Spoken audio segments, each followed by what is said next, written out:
left. Let me push this back a bit. Okay, good. Urban Sports School. I'm in the building. I'm here with my girl Queen B once again. Hi, guys. We're here in the building once again. And we're going to touch on some things. You know what I'm saying? Go ahead, Queen B. Okay, guys. Hi, welcome. I hope that all of you guys are having a wonderful Friday. As you guys know, there has been the biggest college cheat admissions scandal ever. And I mean ever. And it involves a lot of celebrities that many of us know and, we love their work, and it's quite shocking to see. Um, so Felicity Huffman, as you guys may know from Desperate Housewives, amazing actress, she's been in the business a long time, has been caught up in this cheating scandal. And look, oh, watch your arm, please. And Lori Loughlin, who Aunt Becky, who is also someone we know and love, has also been caught in this scandal. What upsets me the most, if you guys have ever observed her daughter, she is a YouTuber. She has a video, okay, where she flat out says she doesn't want to, really do the hard work when it comes to college, when it comes to attending the frat parties and things like that. That's what she wants to do. And this is the girl who her mom paid $500,000 to get her into USC, which must stand for you send us cash, we send you diploma. Because I don't understand how anybody with a conscience would accept money from someone to have their child come into a school knowing that you're taking away that opportunity from someone that actually deserves that opportunity. This young girl, who is a trust fund baby, has really never had a hard day of work in her life. And I actually watched a female YouTuber who went to the same private school as her and her sister. When I finish this video, I'm going to look at my history and find it so I can link it below. And she said that these private schools that they went to are so tough and so extreme that when you get home, you literally have 6 hours of homework to do. But she would just see her roaming around the halls and whatnot. And it's like, oh, so she had all this free time. I wonder why. Everybody else is busting their back to make sure that they can get into a good school, and she knows that her mom can pay her way in. And I feel like this is a terrible thing. Me and him, we disagree on this, and I feel like this is a terrible thing that she did, and I will tell you why. When you teach your children that money can buy you anything, it is a very terrible thing, because money is not more important than integrity. She should have studied so that she can get into USC, and USC is very hard to get into. There are certain schools that it just reminds me of when I was graduating. Some of my classmates didn't bother to even apply to because they knew they didn't have the money. And even if they did get a partial scholarship, how were they going to come up with the other half of the money? But then you have people like this who are taking their spot. And then they said that they had photographed her on the rowing team. So let me get this straight. Not only is this girl not smart, she's not athletic, like at all. Like you ever see some people, they do really well in a sport, they excel, but then their grades aren't doing good. No, she is neither athletic nor is she smart. So she has zero talent, basically. And the mother literally has to bribe her way into the school, and you took a scholarship from someone who really needed it and really deserved it. Now, I feel like the reason that these parents do this is because parents want their children to be better than them. They want to have some bragging rights and say, yeah, that their child went to USC. Yeah, their child went to Yale. Yeah, their child went to Harvard. But if your child isn't making the grades so that they can get into that school, first of all, if the child isn't even smart enough to get into that school, how are they exactly going to keep up when it comes to the work? But, of course, you disagree with me on this, so yeah. No, not at all. Ladies and gentlemen, this is very simple. I want y'all to hear me. I don't give two damns about the parents. I really don't. I don't give two fucks about the He parents. grew up watching Family Matters and Full House. And all these shows, all the back I to don't back. give two fucks about their celebrity. I don't give a shit about He's that. a Full House fan. It's very simple. Parents, good parents, bad parents, whatever, are going to do whatever it is that they are able to do to give their kids the best. This is why trust fund babies ends up being more often than not entitled shitbags. This is not news to me. And for all the other outrage at the parents, y'all need to live a little and stop being so much idealists and grow the fuck up. Straight up. The people you need to be mad at in this situation, ladies and gentlemen, You shaking the table a lot. are the universities. I see my phone just. The people y'all need to be mad at are the universities. That's who you need to be mad at. The universities that are allowing this basically this pay for play kind of situation. That's who you need to have your.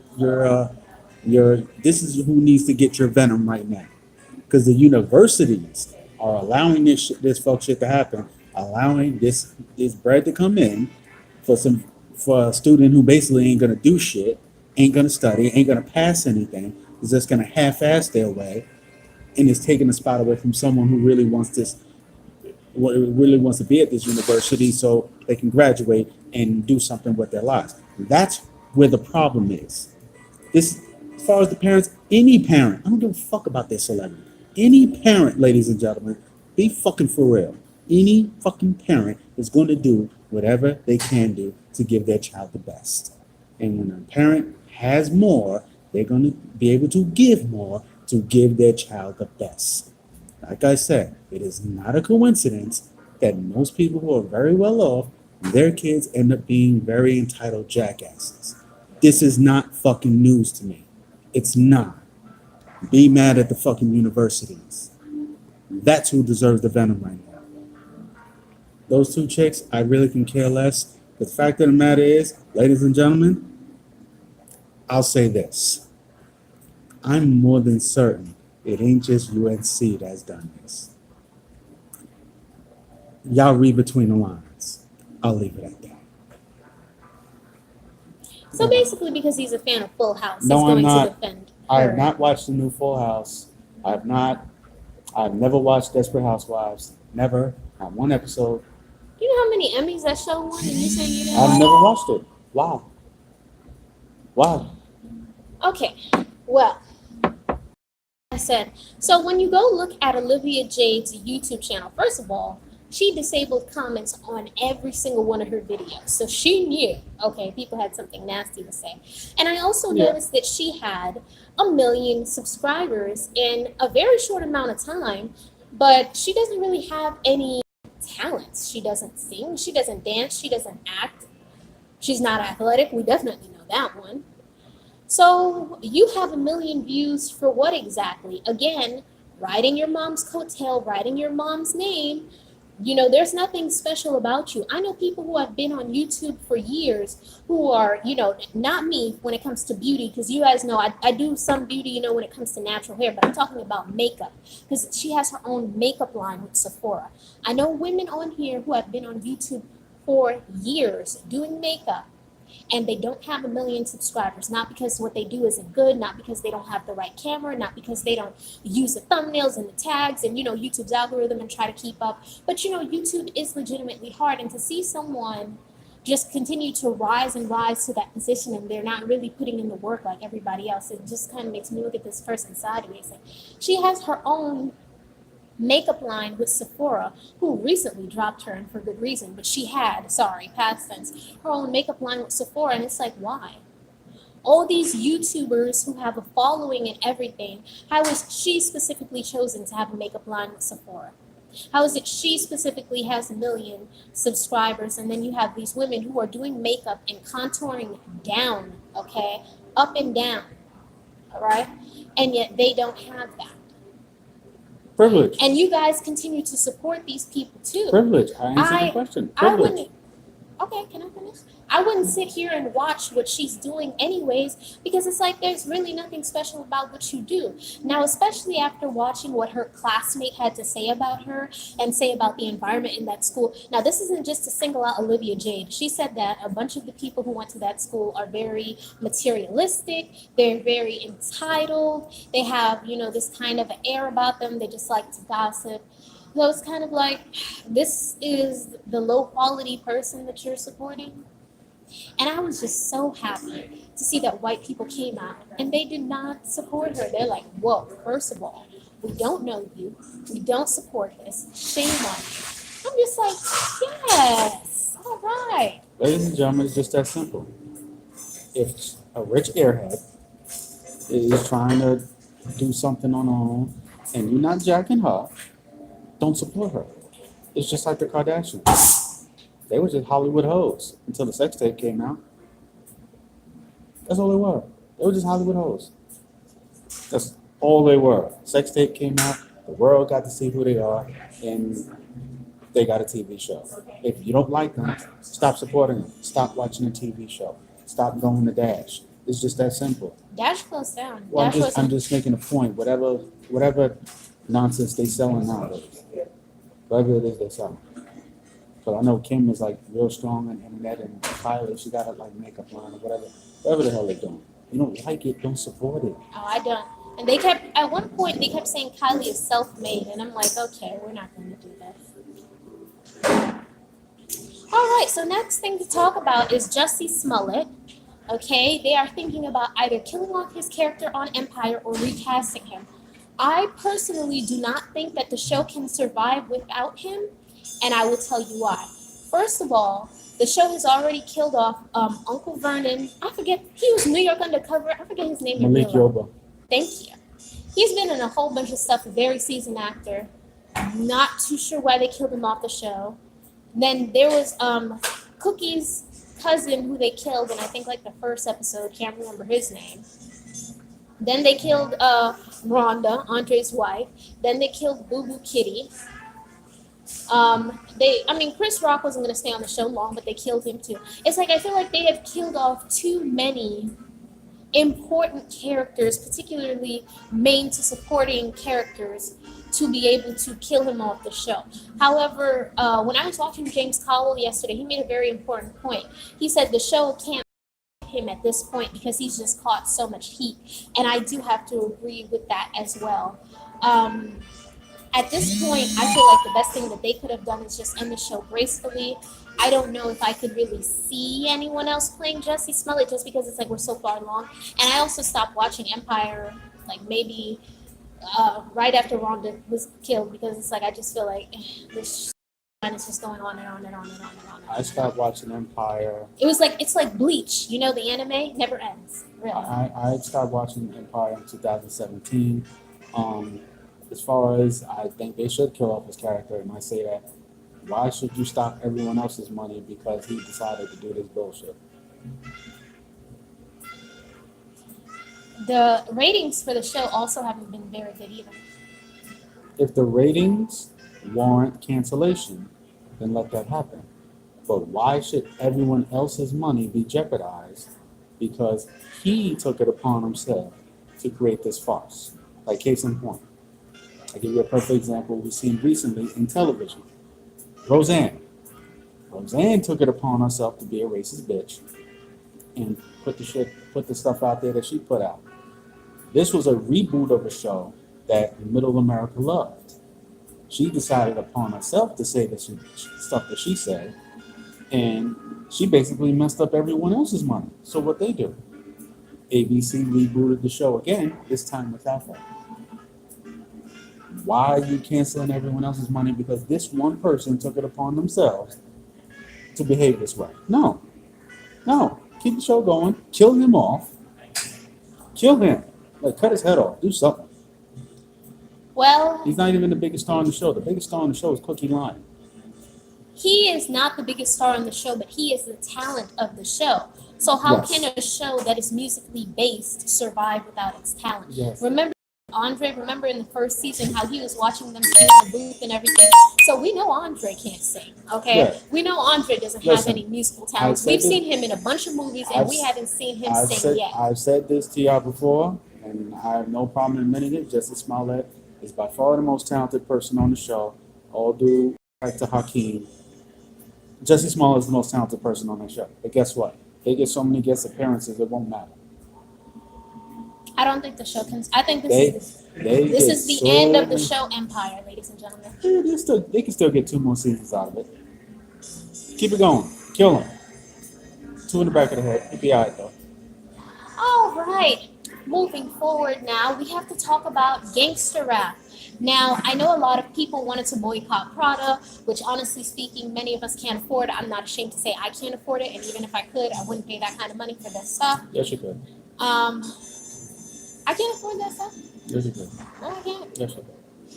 Okay, boycott Prada, boycotting Gucci, boycotting Burberry. It was all a big thing, but it's like, why aren't we boycotting what actually affect us in the black community? Why don't we boycott gangster rap? Why don't we boycott degrading music? We're sitting up here saying, oh, let's boycott this stuff, which really doesn't affect a majority of us. So why don't we boycott something that actually matters?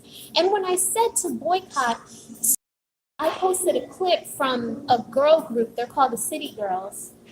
They were cursing so much and calling themselves the B word, and it was just really nasty and disgusting. But I saw women who look like me actually defending this. It's like some of you guys really want to defend the right to be disrespected, to be degraded, to be called the B word.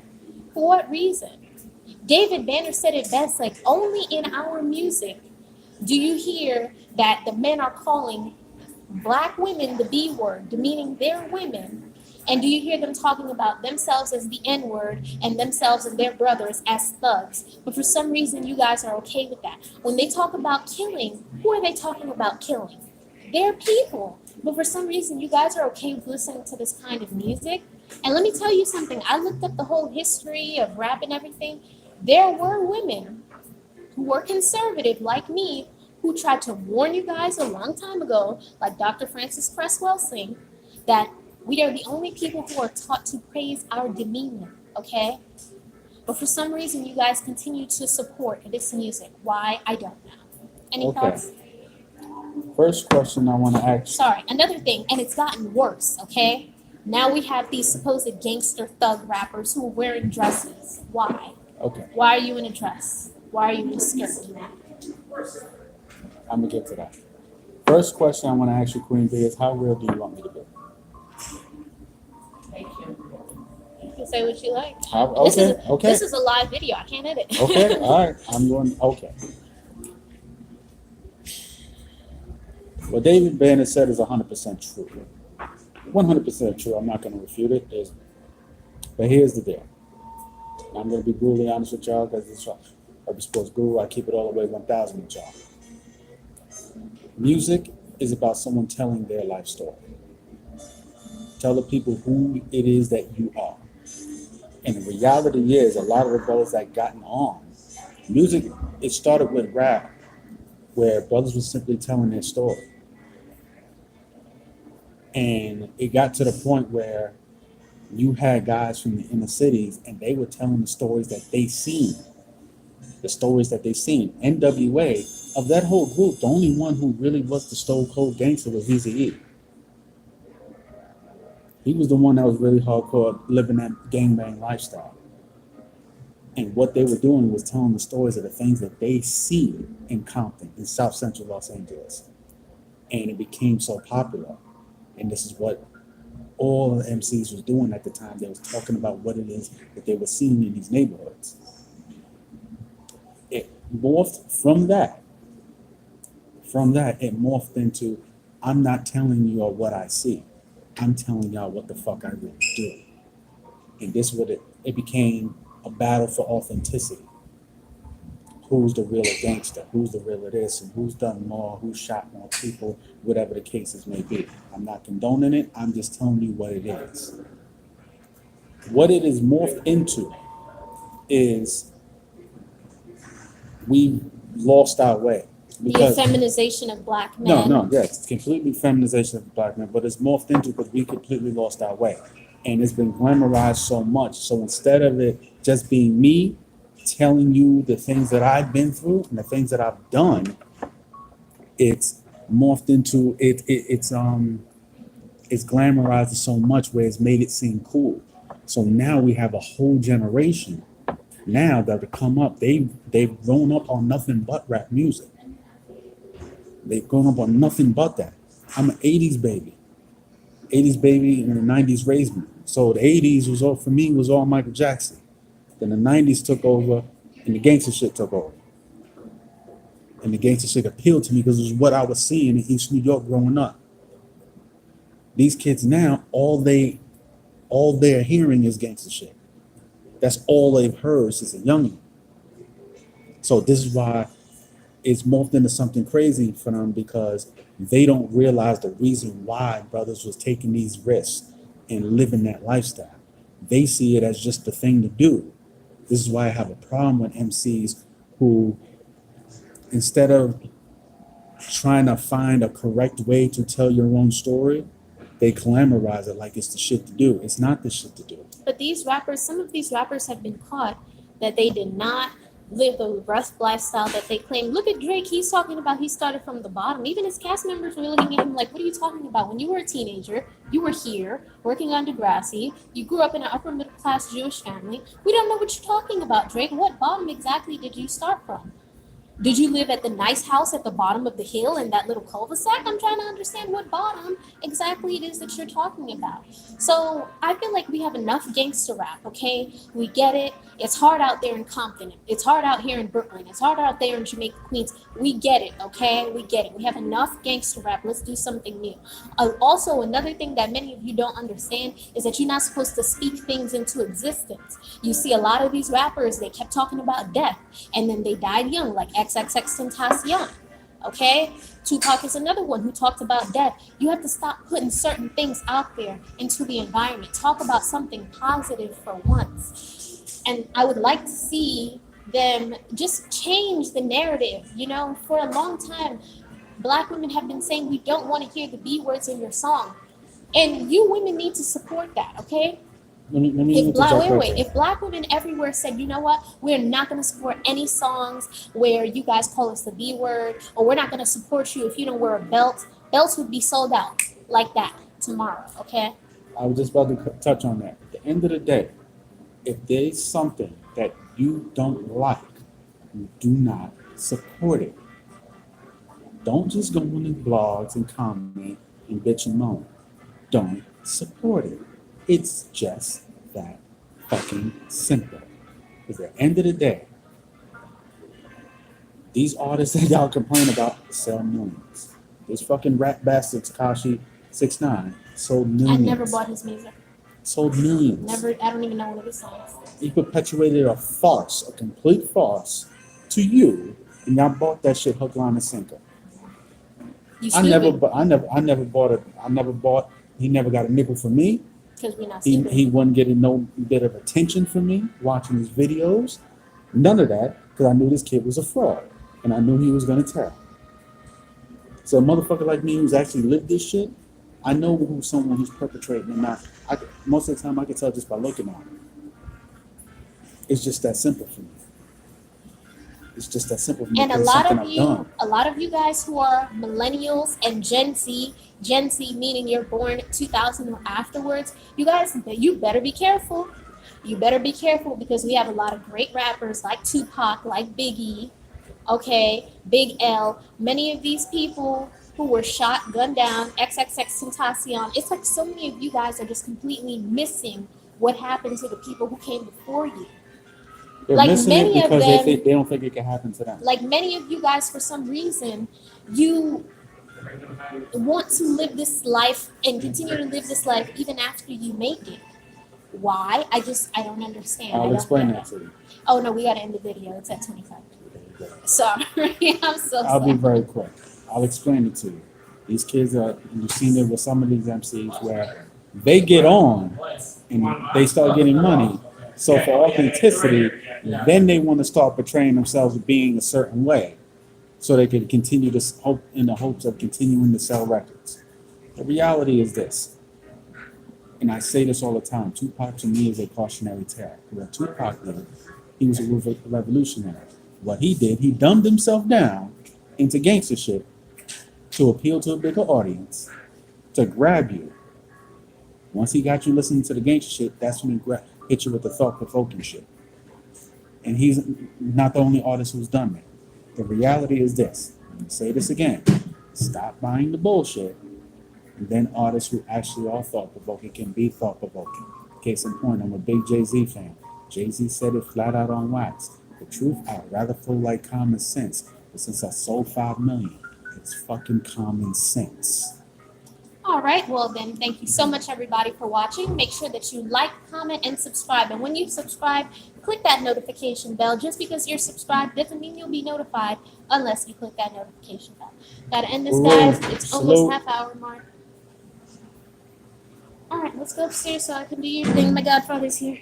What I press? What I press? What I press? What are you doing, dude? You got your finger all on the screen. You gotta press the X.